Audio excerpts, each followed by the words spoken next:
Hi, everyone, and welcome to On the Agenda.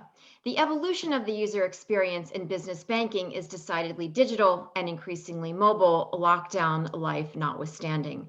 As contextual and embedded payments and banking services become more common in the consumer realm, business banking is under pressure to field digital experiences that eliminate friction, break down the silos between accounting, finance, and banking services, and give CFOs and treasurers the tools they need to manage their businesses at the speed of digital first.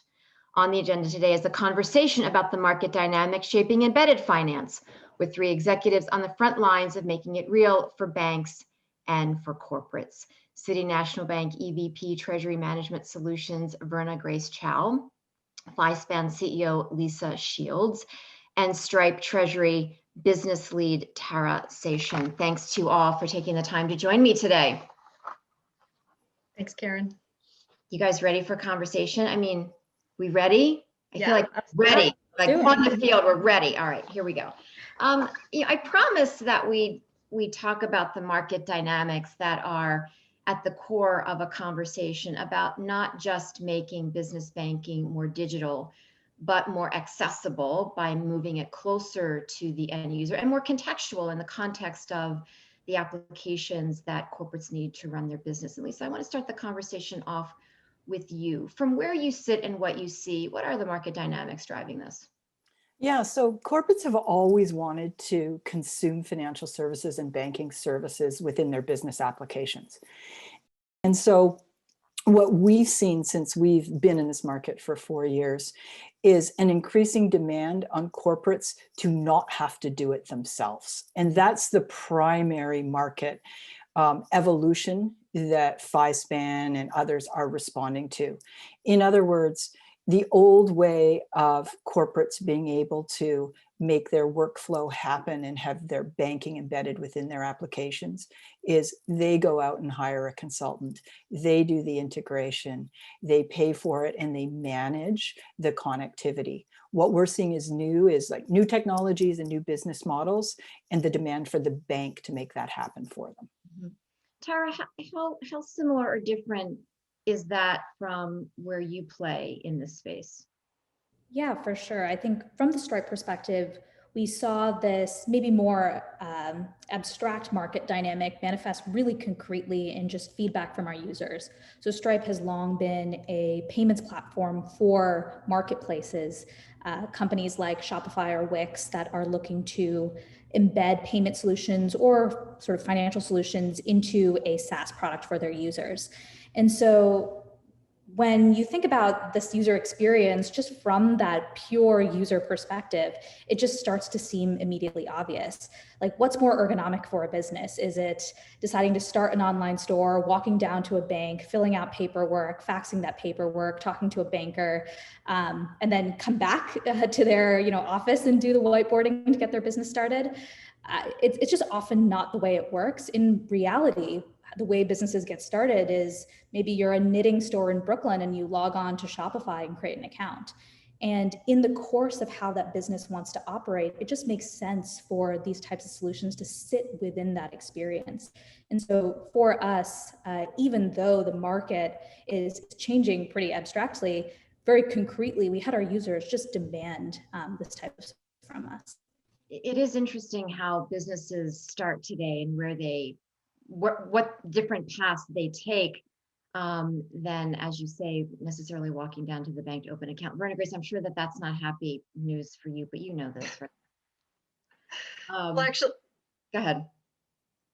Well, actually, I would agree entirely with Tara, and that's kind of our DNA at City National Bank. We like to say that we're client obsessed, and so we've actually been kind of thinking about, we didn't call it contextual services or embedded technology, but our focus is deeply into some specific verticals. And so 10 years ago, when we were working, particularly in our entertainment industry, we really did start to change our thinking from transactions to workflows. And I think that's part of, as Lisa said, the really big shift that's happened here from the client perspective.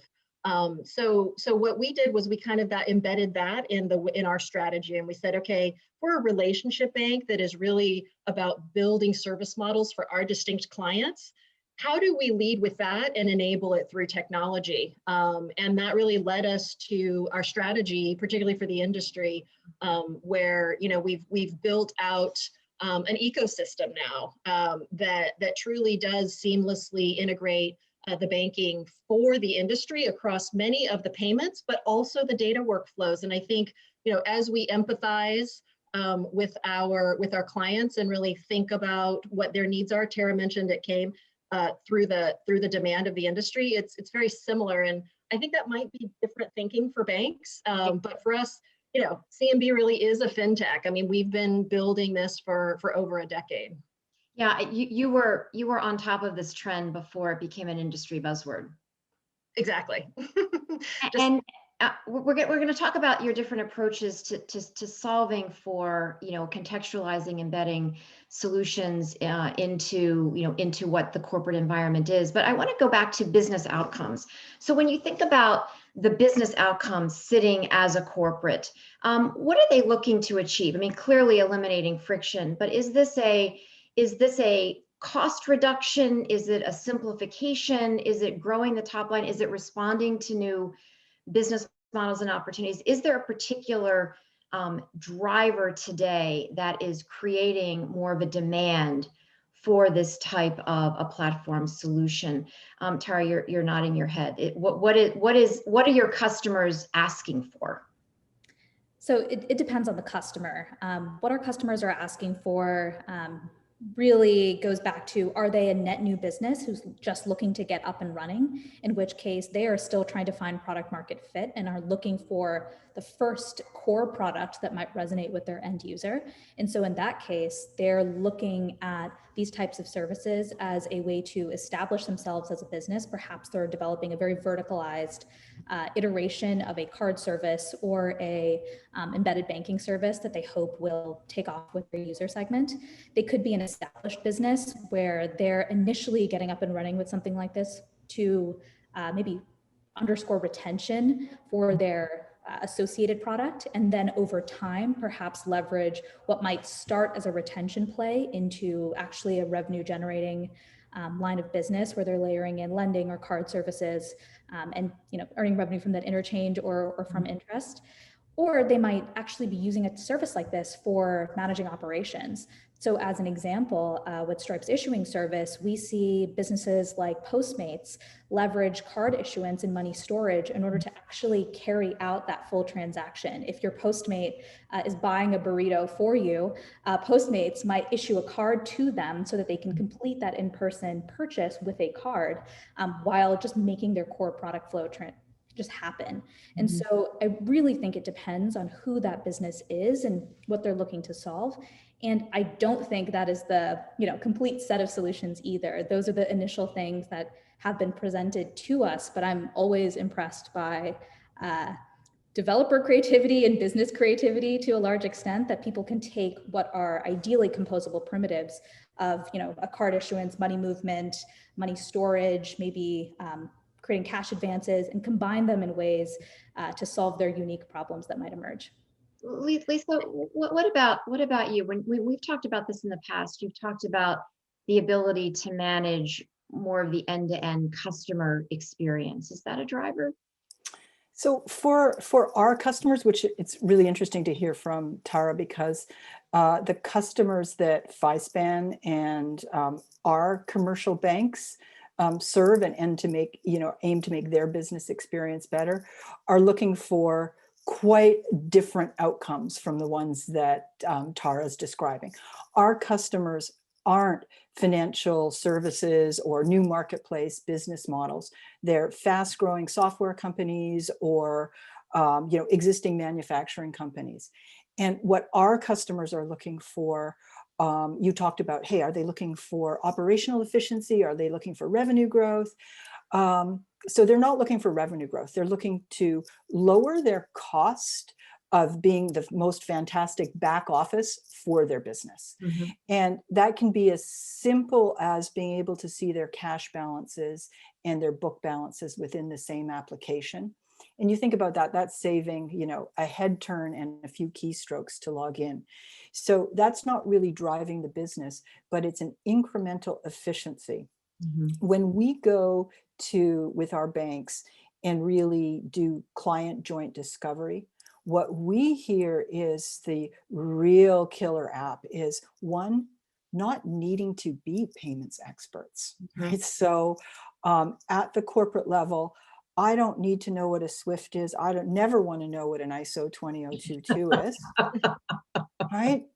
I don't want to know 5 different, you know, syntactical variations of an ACH file, et cetera. I want to be able to approve an invoice using my invoice workflow, have strong internal controls, exchange the necessary data silently with my bank, and get on with my life. Mm-hmm. So we are, like, efficiency is a big part of it, but being able to be in the business instead of in the business of understanding payments. And finally, the biggest you know, benefit we see of this connectivity and bidirectional data exchange is in improving internal controls. Mm-hmm. So our customers are looking to their banks to be this trusted data custodian and say, hey, if I've got this real-time connectivity between my application and my bank, I'm looking to you to build new and improved services for me, not just save those keystrokes. Mm-hmm. So that's what we're seeing in our sectors. Yeah, I'd agree entirely with Lisa. The only thing I would want to double down on beyond the business controls is when you make these embedded technologies with enterprise level secured technology, you can reduce fraud. You do reduce a lot of that exposure. And I think that that's something that also is a really important business benefit that doesn't always hit that P&L, but Right. It can be the biggest cost if it's not the way that you've architected. And the previous way of doing a lot of this left a lot of room for that. And so I think that that's one of those additional value adds that it is really important. And it's an important outcome that a lot of times their boards are asking them about. And so it's in the mix in addition to all the things that Lisa said. What about the notion of personalization and personalizing the experience, you know, of business banking within the environment of the end user, whether that's a software company, whether that's any other kind of corporate looking marketplace looking to streamline their banking related activities. Would you argue that business banking, embedded business banking services are inherently personalized because they are so contextual, Verna Grayce? I would actually. I would say that, and that is, to use a tired phrase, kind of a paradigm shift, right? And it's something that we've brought over from the consumerization side. Where I would say there's an additional piece is in the industry specific focus, right? So what you'll find is, you know, there are a lot of models that might attack like an SMB. But again, our background and experience comes from a very specific vertical industry. We've personalized it by really understanding the uniqueness of how funds flow, how reporting happens, who all the stakeholders are within their own ecosystem, and then have developed solutions that really contextualize that, if you will. And so that's not for everybody, but that really fits our strategy as a bank and where we go. And so I would layer that on top of maybe that individual's contextual experience into, okay, I work in the entertainment industry managing residual payments. Like, we've contextualized that, and that's the value add and the partnership that we bring to that community as a further investment, right? There's value in that because that enriches the client engagement with the bank. And that's what's really important to us, is that we have that enriched engagement, and it comes from understanding and providing them with that. I would use personalization, but it's kind of more broadly in the industry. Yep. How do you deliver personalization at scale, Lisa? So, my position on this is embedded banking is more personalized by nature than the bank's treasury portal, just by virtue of it being, what it is. It's a banking component of another financial interaction. But to deliver it at scale, we're not there yet, right? So today's embedded banking solutions are the next generation of what Verna Grayce is talking about. They're personalized to an application experience or to an industry. They're not personalized to Lisa's role at company ABC yet. And to answer your question of how do you deliver it at scale is the whole embedded banking notion and the API notion and the open banking notion needs to go to the next level. And when I say to the next level, I mean the SDKs that become embedded in the ERP allow third-party developers to, like right now, FISPAN acts as the turnkey solution provider for the bank to build a non-individually personalized, but personalized to the bank, the application, and potentially the sector. Right? That's where we are today. The next level will require any developer who sits on top of, for example, the NetSuite ecosystem, who has a yet more specialized app to be able to interact end to end. So that's the next generation. I think we're still, a good 2, 3, 4 years away from, quite honestly, banks being comfortable with that and figuring out the permissioning model and the, it's not the authentication, it's not underlying technology that we're still a generation away from. It's understanding the approval model for that, maybe not first relationship of the bank to be able to start initiating transaction and providing services. So that's how we go from contextualization to personalization in business banking. It's interesting that we use the word experience so much now to describe the business to business environment. Business to business payments used to be about paying a bill, collecting a receivable. And banking services, while important, we never really talked about this experience until we began thinking about the consumerization of business, B2B, everything, including business banking.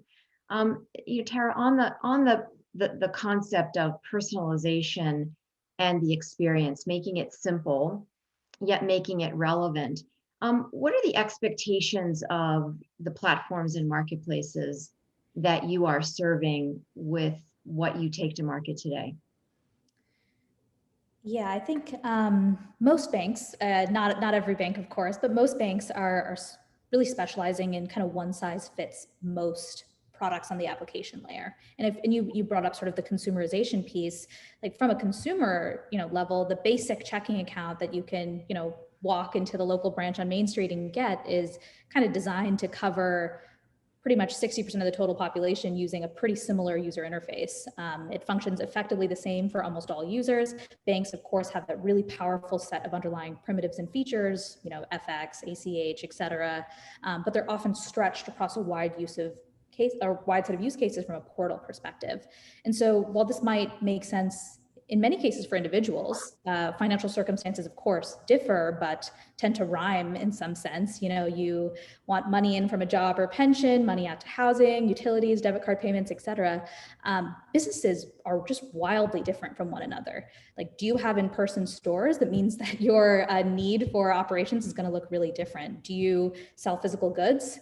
Do you need to pay suppliers internationally? Do you receive inbound and outbound payments on your site plus invoices? Do you have international sales? It just means that the variance is really high. And so when Stripe works with these types of platforms, you can think of the verticalization and specialization of that platform in serving their SMB end user to just have grown incredibly specific. A good example is Slice. You may be familiar with them. They are a platform serving pizzerias. So their whole set of SaaS tools are really tailored at that very specific audience. And so if their whole software solution is meant for pizzerias very specifically, you can just imagine that the application layer experience for banking also would need to be equivalently tailored. And software companies, do this day in, day out, iterate, find their specific user, like follow that cycle, tailor their experience. And so as a result, in my mind, it's not just that the functionality needs to be embedded. It really has to go through those iteration cycles to be incredibly tailored to user needs. And so per Lisa's point, the functionality of the API needs to allow for that. The primitives need to be composable. It should be easy for developers to be able to take that initial API and combine it with other services to make this a really, really specific user experience. But I only think that that trend will continue. Verna Grayce, it sounds like that's how you've approached what it is you do. And you should talk about the segment you serve. I mean, you are the bank to the stars. Yeah, it is exactly the model that we took. So I would completely support, Tara's approach. Just it's unique that a bank did it, probably. And our journey was interesting because, we had to buy the applications, as Lisa said, because we couldn't integrate with them the way that they were designed. And so that was where we made these decisions to invest, both because, again, we are part of that community, but also because that gives us the ability to really create that flexibility within these applications so that we can, do that end to end. And so that's what we did. We started with the entertainment business management space, which is really the talent. Yep. We acquired a software company that really was an integrated specialized accounting, bill pay, and treasury platform. That was kind of the first leg of our stool. Then we added Exactuals, which is a rights and royalties and complex payments. So how do you get that 2-cent residual from doing one episode of Facts of Life? That was to be a check. And so we really understood that comes into the other accounting platform. And then most recently, our most recent acquisition was FilmTrack, which does very similar rights and royalties calculations and content management. So you release that film, who has participation. That's not quite close to the banking, but it's all in that flow. And so as Tara said, thinking about that kind of end to end is what we did. What's really exciting is now, as we look at these platforms, they actually provide us the ability to starburst into new markets that we really were looking at approaching and addressing. So Exactuals actually fits very nicely into the insurance space. FilmTrack actually has a very, very nice value proposition into IP management and other, pharmaceuticals and CPG kind of space. And so as a bank and we really are focused on distinctive segments, right? So that's unique to our strategy. So by taking kind of this approach, we have the opportunity to grow with our investments as well as continue to enrich what we deliver for our marquee industry, which is the entertainment market. Verna Grayce, you sound like a fintech. Yeah. I always say CNB really, City National Bank really is a fintech, like a 10-year-old fintech before you called it fintech. But how that is a very different strategy. I mean, the acquisitions to really try to build out this ecosystem, as you described it earlier, to serve the verticals that you have targeted as a bank, as a business. Was that driven by the board, the CEO, or how did that come to be? How did your focus evolve? Yeah, like I've said it at the beginning, we are truly client obsessed. We sit next to our clients, and Tara mentioned it before, like the market feedback. We got direct feedback from our largest clients that said, this is a big pain. Lisa was talking about all of that. Can you solve it for us? We don't like logging in. It's not doing all the things. We're here. And we need to spend time with our VIP. We don't need to spend time doing this. We need to help our clients manage their businesses, manage their houses. Like these are ultra high net worth individuals that are busy. So help us. And the bank really listens to its clients. So it started with, you said that kind of client experience, right? Like it all comes back to that. The client was asking us for a different banking experience. And the culture at City National Bank is, to do everything we can for our clients on every single front. And that's really, I think, having that culture and, having the leadership really support that. And look, the business model followed. I mean, these are great clients that stick with the bank. Their engagement is off the charts. We grow and grow and grow. So the business model really supported it. And that kind of made it that virtuous circle.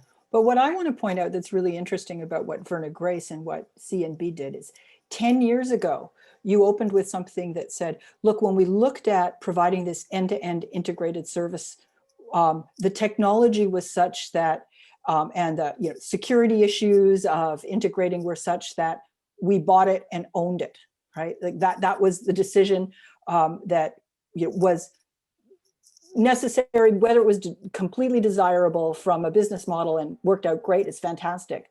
What's interesting about fast forward now to 2021 is you don't need to buy the company and own it in order to be embedded. And if your strategy as a bank is you want to go after sector ABC because it's strong in your local community or catch point or it's strategic to you, there's likely more than one dominant application that everybody's using.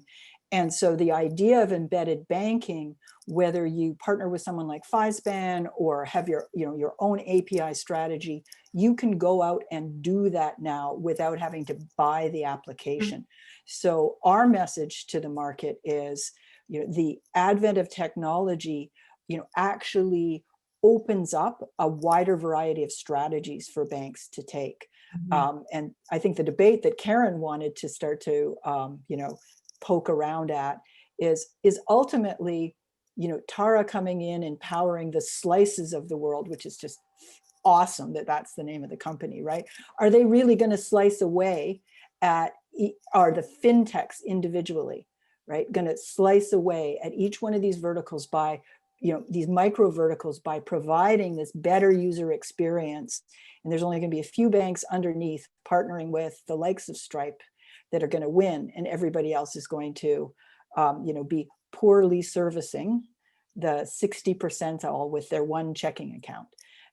We don't believe that, but I think that that's something that people could be considering as they're looking at their business strategies moving forward. Well, it's a great segue, because I was going to have the Lincoln Douglas debate right here, the 2021 edition, because and Verna Grayce, I was going to ask you to kind of, be the debate, arbiter here, because Lisa and Tara, you have taken different approaches to solving this problem for corporates. And, Lisa, you're working through bank channels so that banks are better equipped to do that. And Tara, you're working with banks to enable Stripe's platform to better serve corporates. It's a different approach that gives corporates, what they need from an embedded banking perspective, but different routes to the endpoint. So, in Lincoln Douglas style, defend your choice, Tara. Sure. I think the first point to make at the top is, if we believe that the opportunity is as big as, folks in the space say it is. Andreessen has invested a ton in this space. There's a lot of folks who are looking to enter this space, like revolutionizing this system to become a better sort of structure and service of end users and accommodate a more global kind of internet first approach. It just becomes immediately apparent that you need multiple complementary approaches in this space. There isn't a single approach that is going to win or take all. So I think it's not necessarily as much as an immediate comparison, as much as I love Lincoln Douglas debates, I don't think it's necessarily a competition in that way. More just as these are two, and probably not the only two, necessary ways of approaching this problem. I think this entire industry is going to be vast. If we think about the way that internet has just changed core payments in commerce, you can imagine that same sort of transformative effect on banking. The stat that Stripe often cites is, even now, 5%, is it maybe only 5% of commerce that is online at this point? The space is huge, and there's a lot to do. I think more often than not, the question is, why enter, for a corporate at least, why enter into financial services at all, or why even consider like a new solution at all? Not necessarily between these like two approaches, which one do I pick? Yeah. If I could interject, I'll take off my fintech hat and put my banking hat on, and maybe speak about my fellow travelers. What I would say, Karen, is that like apathy from banks is not the option here. Like, I think that's the danger, is that you need to know who you are and who you're servicing and which of these models is correct for you. And I would say there's the third model, which we also do, which is, are you in a distinctive segment that you really need to kind of go deep into? Are you in a segment where you really need, there's no scale for you to try to own all of it? Or are you in a segment that's going to have a lot of incredible innovation around the user experience, the slices, et cetera, and how do you then participate that in a flexible way? And then that should drive your strategy. So I do think it's a danger for the financial institutions and banks to pick the wrong strategy or to be apathetic. I really think there needs to be some soul searching, and then make a commitment. We're going to be an ecosystem driven organization, and then this is what it takes for us to be the best one. And the one thing I would not discount, it's not always about the technology. Right. You can compete with that service level. And if you really know the clients you're trying to serve, a bank can differentiate around their servicing. And then by embracing that technology, that becomes that differentiator. But I do think it's fraught with danger. I do think there's missteps that can happen here if you're not really thinking about it holistically. What are some of those missteps? I would say by thinking you're going to do an ecosystem play and then really what your industry needs is maybe something that's deeper, or saying, you know what, we're going to go in and invest heavily in doing something really end to end where it's a one-stop shop, when they're like, no, we want slice and we want this and we want that, and so you've really missed your footprint, and then you're not able to actually activate the strategy. I think that's the risk. Just to jump in here, I think it goes back to that fundamental question of like, who is your most valuable customer? Who is that user? What is your acquisition cost in acquiring them? And doing that calculation across the different verticals that you're looking to enter. If you do have a really important user segment that you want to go serve directly, by all means, continue to go serve that really valuable user directly, and your incentives should point you in that direction to create an incredible experience for that vertical. But oftentimes when it comes to these smaller users, again, acquiring like tiny pizza shops, it just doesn't, like the LTV CAC ratio for these businesses just doesn't maybe make sense for a bank. Not every bank is gonna, get Taylor Swift and Samuel L. Jackson to do like expensive commercials for their services to acquire business banking users, right? And so Stripe ultimately acts like an aggregator. We gather up many businesses attached to many software companies. These product teams understand their customers' businesses really thoroughly, and that it makes sense that we can combine the power of the bank's tools that we're partnering with the user interface of Stripe's APIs, the scale of someone like a Shopify or a Squarespace or a Wix to go acquire those users directly and really intimately serve their needs based on their very focused understanding. But that is a specific way of doing it. And if, like Verna Grayce mentioned, you are the bank to the stars, you know your users, you can serve that user's needs like more intimately and more capably than anyone else. It makes sense for you to go direct, then by all means, it makes a ton of sense to go direct. But Verna, go ahead. No, you go ahead. I would say because, again, we've been in here 10 years, like now we actually have a diversified strategy too, even within our industry. And I think this goes to what Lisa was saying, right? We've now realized, okay, there's a key area, a key piece that really makes sense for us to have a heavy footprint and be deeply engaged. There's parts of entertainment where we realize the scale maybe at the ERP and the application layer is not really where we should be putting our investment. And so because we're kind of a little more mature, we can now have a bit more of a nuanced strategy, and that's our luxury. And I think we're really lucky to be able to do that. One of the things, though, I mean, is there an opportunity for some financial institutions to, I mean, I don't want to say you can have it all, but you can play in different ways based on your services and capabilities and how you want to scale your own business. So, I mean, Tara isn't a bank, Stripe isn't a bank, but they leverage banking services to fill in the needs of, their customer base. I mean, that's an opportunity for financial services to participate as part of a broader platform play. So I think, financial institutions have, to your point, Verna Grayce, a lot of soul searching to do as they think about their own path, which may include different options than what they've ever considered in the past. Yeah, I would agree entirely. And that's why I made the comment about the servicing model. You can't forget the power of being a financial institution and having that servicing capability. And that when you add it with maybe a flexible or a multi-dimensional kind of, embedded technology strategy, that can really power your own strategy, right? And that, I think those are the building blocks for financial institutions to really think about and place them smartly. Yep. Because if you place them smartly, kind of like City National Bank did, it creates opportunities in the future. We were prepared and in a place where, now we can partner with a FISPAN to do those types of things, right? And that is additive to our strategy, and then provides us with those growth opportunities. And we haven't talked with Stripe, but maybe there's servicing models with that make sense for areas where we're looking to grow that might, because we have that flexibility, and that, that doesn't require a big technology piece, because so much of that technology ecosystem is already evolving and they're building it, intrinsically.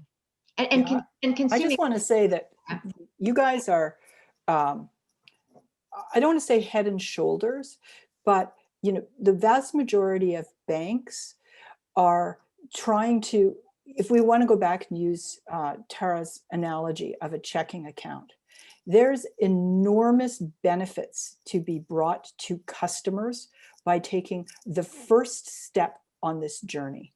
And so a bank can, a very large institution can participate in platforms and can also be the platform. There's, that is not only a viable, it's, if I was running the bank, would be my actual strategy. But what I want to say about customers' needs, the vast majority of business needs out there, by just providing the next level of utility and integration, you have made a step function in their lives, and you've created a step function benefit in their experience with your banks. So like my main message is, setting aside the ultimate grand strategy of whether you're going to own a specific vertical, participate in a platform, be the platform, your customers today, you can really help them digitize and solve some of their pressing problems by just providing your existing services in a more integrated and streamlined way into some of their processes. And that's where I think that the industry is at. And, a lot of banks are still grappling with opening up their something as simple and basic as their ACH service through an API. That's a big evolution, and that's, a building block. But there are enablers, companies, and partners out there that even with that one simple step can add a lot of benefit either to you as a bank or to your customers. And so, I think we want to keep aware of where the state of the art is today. And it's great to talk about the ultimate grand vision, but baby steps do make a difference in your customer's experience. It's not where we know where state of the art is. It's what the reality is today, right, Lisa? I mean, I think that's the picture. Probably a better thing to say. Yeah, the reality. Yeah, the reality. And so, to Verna Grayce's point and Tara too, if you think about the matrix, so everybody has a decision matrix, which is my priority is on one axis and my sense of urgency is on another. And I'm trying to figure out, what is high priority and high urgency, because those are the things that get my attention and get my dollars.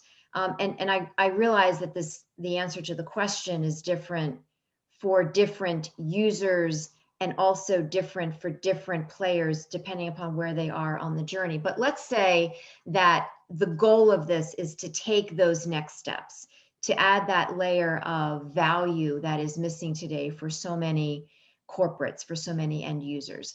How do you move this kind of decision not only to high priority, but high urgency, where it takes priority over other things that are also high priority? Verna Grayce, you seem to have experience in doing this. I'm going to sound like a broken record, Karen. I'm sorry, but all you have to do is listen to your clients and value the voice of your clients and really listen to what they're saying. It's what Lisa, and it's a really important point that Lisa said. I like getting way out there and imagining the amazing future, but she's totally right. You know, the value in that step function of those things. And so, you know, organizations that spend too much time internally doing business cases that are not empirically driven from why does this client, what would make this client do more business with me? And what is that going to take? That's going to win the day, because to Lisa's point, that's these small things are step functions that create that engagement. And every bank is thinking about that engagement. How do I drive that engagement? You know, how do I ensure that I'm in the right position? So for me, it's listening to your clients and doing that in a quantitative way so that it will drive it up the priorities, because there's lots of priorities these days in the banks. But this is going to separate kind of the leaders from the laggers pretty quickly. You're going to see folks, I think, break away. But it's also, I think, recognizing that you know, it isn't about necessarily the grand vision, but it's about taking those step changes. And is that always considered high enough priority, the burning issue to get people to move? Or is that considered too small to make the high urgency, maybe priority, but high urgency threshold? Lisa? Right. Yeah, and that goes to, you know, sort of almost a segue topic. When I say it's not banking that needs to be disrupted, it's banks' relationships with their vendors that really needs to be disrupted. Because, you know, so for a bank that maybe has high priority, can get even high urgency, then they have to figure out how to do it, right? And so, you know, engaging with somebody to help you on that as a bank, you know, that is an excruciating, slow, old school process, right? It's, you know, find a vendor, diligence a vendor, 6, 8, 12 months before you change your ACH spec from file-based to a simple API. So to answer your question, I think that what the fintech world is doing, and Stripe's an example of this, FISPAN's another example of this, is more and more partners, enables, vendors, talk about it how you will, have come to the realization that we can add this layer which meets the bank where it is, right? So this enablement layer that can, again, let's use that same tired metaphor of moving your ACH from file-based to APIs.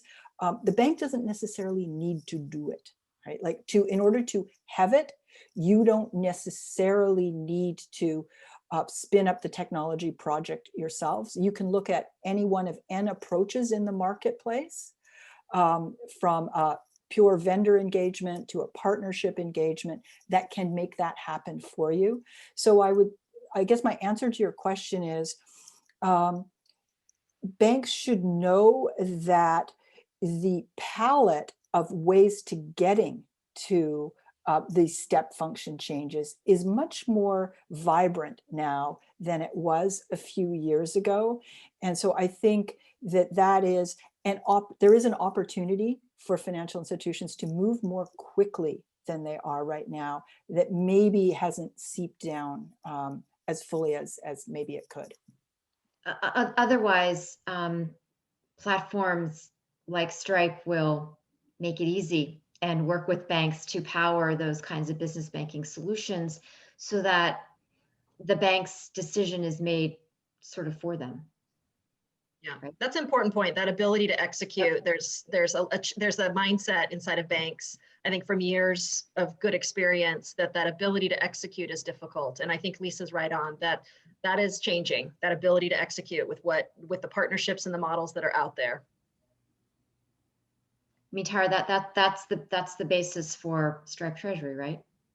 Yeah, definitely for us to work really with banks to offer these types of services. As you know, Lisa said, it does not mean that the bank itself needs to go create a RESTful API to make this all work for their end client, but rather how can we work closely together? How can we nudge smaller solutions or smaller changes where absolutely necessary in order to actually get that end result of a client can make a single API request and create an account, can move money in and out, and have it be really simple.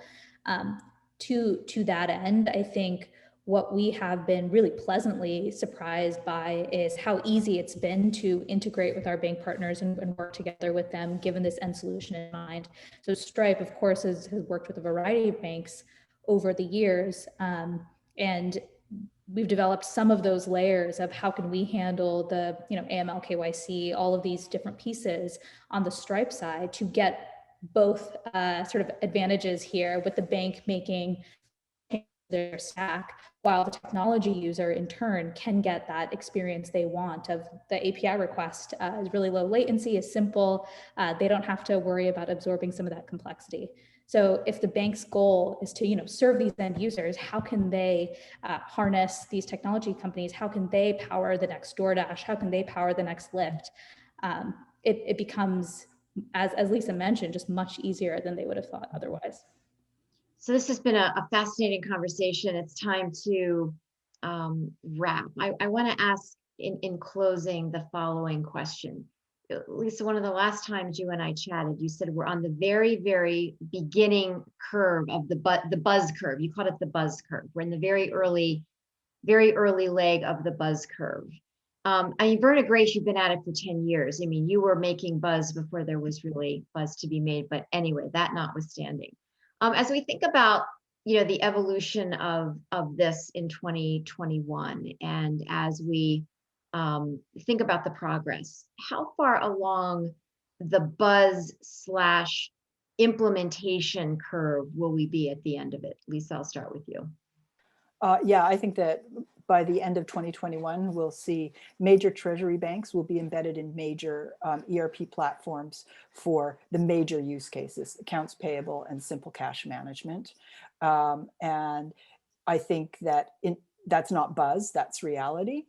I think the excitement is yet to come when we have truly third-party innovations being powered by it. But I actually think that this isn't something that's going to be super buzzy outside of, PYMNTS.com. And yeah, we're all buzzed by it right now, but I don't expect that Verna Grayce, Tara and I are going to be on Forbes New York Times having a debate for their loss. Right. Because but my prediction is by the end of 2021, I think that it'll start to become a customer expectation more and more frequently. And by the end of sort of 3 years, this is just going to be another channel that banks support, and the variety of business models will start to reveal themselves. Well, it's the ecosystem that can be built around the capabilities. I think that's really where the magic is, and that is where the excitement is. So Tara, what about you? Give us your forecast for 2021. Yeah, I think we all agree that this space has a ton of promise. Of course, we wouldn't be here otherwise. But it's just immediately obvious that it's not as big as it could be. And at least in my mind, the two factors that seem to be limiting the growth of the space are the usability of tools offered. So how can these tools actually make it possible to embed this functionality in various places? And then second, given the just sheer size of this opportunity, it needs to be matched with sort of commensurate imagination applied to find potential solutions and potential places to make this possible. And ultimately, I think they're related. If you lower the activation energy required to build these types of solutions, you can then unlock more people who can then in turn sort of exercise that additional imagination to apply new solutions.